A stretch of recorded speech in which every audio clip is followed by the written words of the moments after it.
ট্রাক্টরের ধাক্কায় মৃত্যু হলো স্কুল ছাত্রের। বুধবার ঘটনাটি ঘটেছে গঙ্গারামপুর শহরের পুনর্ভবা সেতুর সামনে। ঘটনায় ব্যাপক উত্তেজনার সৃষ্টি হয়। পুলিশ জানিয়েছে মৃতের নাম সৈকত দাস, বয়স 14। পুলিশ ঘাতক ট্রাক্টর সহ চালককে আটক করেছে। জানা গিয়েছে গঙ্গারামপুর শহরের পূর্ব হালদারপাড়ার সৈকত নবম শ্রেণীর ছাত্র। এদিন দুপুরে কালীতলা থেকে বাড়ি ফিরছিল। পুনর্ভবা সেতু পার হতে ইট বোঝায় একটি ট্রাক্টর তাকে ধাক্কা মারে। ঘটনার খবর পেয়ে দ্রুত ঘটনাস্থলে ছুটে আসে গঙ্গারামপুর ট্রাফিক ওসি রজত প্রধান ও গঙ্গারামপুর থানার পুলিশ।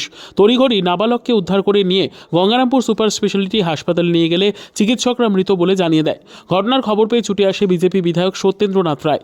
এদিকে 512 নম্বর জাতীয় সড়কে দুর্ঘটনার ফলে ব্যাপক যানজটের সৃষ্টি হয়। আটকে পড়েন দূর দূরান্তের যাত্রীরা। বেশ কিছু সময় পর পুলিশের তৎপরতায় পরিস্থিতি স্বাভাবিক হয়।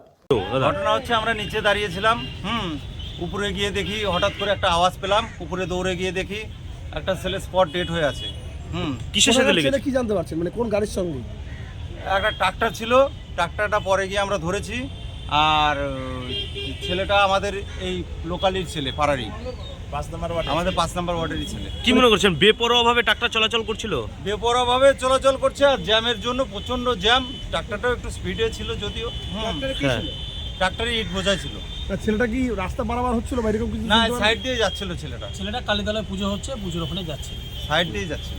আচ্ছা, কি অবস্থায় দেখলেন, মানে যে গিয়ে? আমি নিচ থেকে দৌড়ে গিয়ে দেখি একদম স্পট ডেট, মাথার উপর দিয়ে ট্রাক্টর চলে গেছে। মানে মাথাটা নেই আর কি। ঘটনাস্থলে কি মারা গিয়েছে? সঙ্গে সঙ্গে সঙ্গে সঙ্গে স্পট। ব্যুরো রিপোর্ট, উত্তর বাংলা সংবাদ।